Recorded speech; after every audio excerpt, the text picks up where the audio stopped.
ನೋಡ್ತಾ ಇದ್ದೀರಾ guarantee news. ನಾನು ಅಖಿಲೇಶ್ ದಬ್ಬೆಕಟ್ಟೆ. ಈ ಪ್ರೀತಿ ಪ್ರೇಮ ಬರೀ ಪುಸ್ತಕದ ಬದನೆಕಾಯಿ ಅಂತ ದೊಡ್ಡೋರು ಹೇಳ್ತಾರೆ. ಜೊತೆಯಲ್ಲಿ ಲವ್ ಅನ್ನೋಕು ಯವ್ವ ಅಂದುಬಿಡ್ತಾರೆ. ಈ ಪ್ರೀತಿನೇ ಒಂಥರ ವಿಚಿತ್ರ ಅಂತ ಕೆಲವರು ಮಾತಾಡ್ತಾರೆ. ನಾವು ಮನುಷ್ಯರು ಸಾಮಾನ್ಯವಾಗಿ ಲವ್ ಸ್ಟೋರಿ, ಬ್ರೇಕಪ್ ಸ್ಟೋರಿ ಇರೋದು ವೆರಿ ಕಾಮನ್. ಆದರೆ ಹರಿಯೋ ನದಿಗೆ ಲವ್ ಸ್ಟೋರಿ ಇದೆ ಅಂದರೆ ಆಶ್ಚರ್ಯ ಆಗುತ್ತಾನೆ. ಖಂಡಿತವಾಗಿಯೂ ಹೌದು. ಕೆಲವರು ಹೇಳುತ್ತಾರೆ ಪ್ರೀತಿ ಅಂತಂದ್ರೆ ಹರಿಯೋ ನದಿಯಾಗಿರಬೇಕು, ನಿಂತ ನೀರಾಗಬಾರ್ದು ಅಂತಾರೆ. ಆದರೆ ನಾನಿವತ್ತು ಹರಿಯೋ ನದಿಯಲ್ಲಿರೋ ಒಂದು ಲವ್ ಸ್ಟೋರಿಯನ್ನ ಎಕ್ಸ್ಪ್ಲೇನ್ ಮಾಡ್ತಾ ಹೋಗ್ತೀನಿ. ಹಾಗಾದ್ರೆ ಯಾವುದದು ಹರಿಯೋ ನದಿಯ ಪ್ರೇಮ ಕಹಾನಿ ಅಂತೀರಾ? ಈ ಬಗ್ಗೆ ಕಂಪ್ಲೀಟ್ ಸ್ಟೋರಿ ಇಲ್ಲಿದೆ ನೋಡಿ. ಪುರಾಣಗಳಲ್ಲಿ ಗಂಗಾ, ಯಮುನಾ, ಗೋದಾವರಿ, ನರ್ಮದಾ, ಸಿಂಧು, ತುಂಗಭದ್ರಾ ಹೀಗೆ ಭಾರತದಲ್ಲಿ ಹರಿಯುವ ಎಲ್ಲ ನದಿಗಳಿಗೂ ವಿಶೇಷ ಸ್ಥಾನಮಾನವನ್ನ ಕೊಡಲಾಗಿದೆ. ಇನ್ನು ನದಿಯನ್ನ ತಾಯಿ, ಆಕೆ ಪವಿತ್ರೆ ಅಂತ ಪೂಜೆ ಮಾಡಲಾಗುತ್ತೆ. ಭಾರತದಲ್ಲಿ ನದಿಗಳಿಗೆ ತಾಯಿಯ ಸ್ಥಾನವನ್ನ ನೀಡಲಾಗಿದೆ.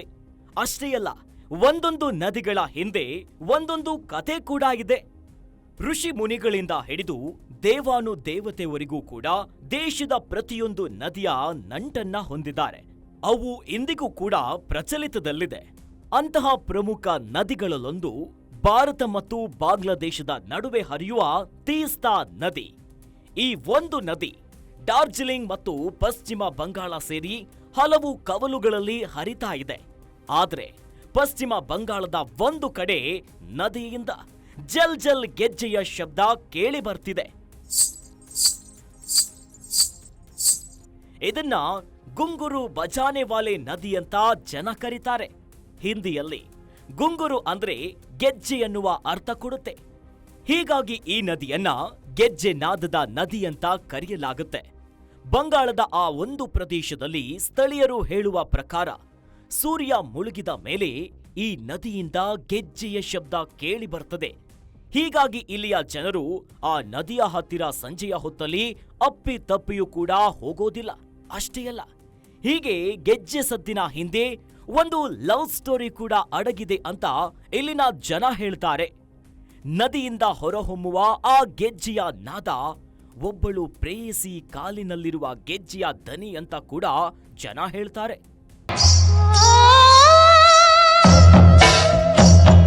ಪಶ್ಚಿಮ ಬಂಗಾಳದಲ್ಲಿರುವ ಪ್ರಚಲಿತ ಕಥೆಯ ಪ್ರಕಾರ ಒಂದು ಕಾಲದಲ್ಲಿ ಒಂದು ಊರಿನ ಜಮೀನ್ದಾರ ಆಕೆಯ ಮಗಳನ್ನ ಪ್ರೀತಿಸುತ್ತಿದ್ದ ಹುಡುಗನನ್ನ ಹತ್ಯೆ ಮಾಡಿ ಇದೇ ತೀಸ್ತಾ ನದಿಯಲ್ಲಿ ಎಸೆದಿದ್ದಾನಂತೆ.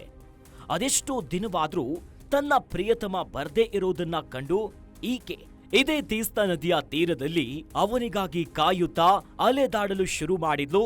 ಇನ್ನು ಅಲ್ಲೇ ಅಸು ನೀಗಿದಳು ಅಂತ ಸ್ಥಳೀಯರು ಹೇಳ್ತಾರೆ.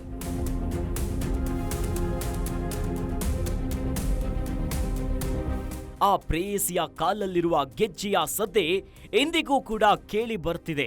ಅವಳು ಎಂದಿಗೂ ಕೂಡ ತನ್ನ ಪ್ರಿಯತಮನಿಗಾಗಿ ಸಂಜೆಯ ವೇಳೆ ಹುಡುಕಾಡುತ್ತಾ ನದಿಯ ತೀರದಲ್ಲಿ ಅಲೆಯುತ್ತಾಳೆ ಅನ್ನೋದು ಅಲ್ಲಿನ ಜನರ ನಂಬಿಕೆ.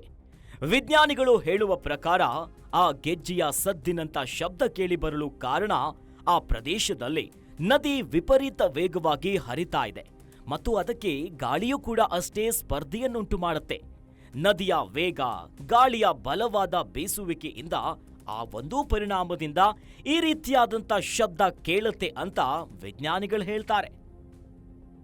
ನೋಡಿದ್ರಲ್ಲ ವೀಕ್ಷಕರೇ, ಹರಿಯೋ ನದಿಯ ಪ್ರೇಮ ಕಹಾನಿ ಯಾವ ರೀತಿಯಾಗಿದೆ ಅಂತ. ಒಂದು ಕಡೆಯಲ್ಲಿ ಜನರ ನಂಬಿಕೆ ಆದರೆ ಇನ್ನೊಂದು ಕಡೆಯಲ್ಲಿ ವೈಜ್ಞಾನಿಕ ಕಾರಣ ಕೂಡ ಇದೆ. ಒಟ್ಟಲ್ಲಿ ಪ್ರೀತಿ ಎಂಥವ್ರನ್ನ ಕೂಡ ಮೋಡಿ ಮಾಡಬಹುದು. ಇನ್ನಷ್ಟು ಸುದ್ದಿಗಾಗಿ ನೋಡ್ತಾ ಇರಿ ಗ್ಯಾರಂಟಿ ನ್ಯೂಸ್. ಸುದ್ದಿ ಖಚಿತ, ನ್ಯಾಯ ನಿಶ್ಚಿತ. ಗ್ಯಾರಂಟಿ ನ್ಯೂಸ್, ಸುದ್ದಿ ಖಚಿತ, ನ್ಯಾಯ ನಿಶ್ಚಿತ.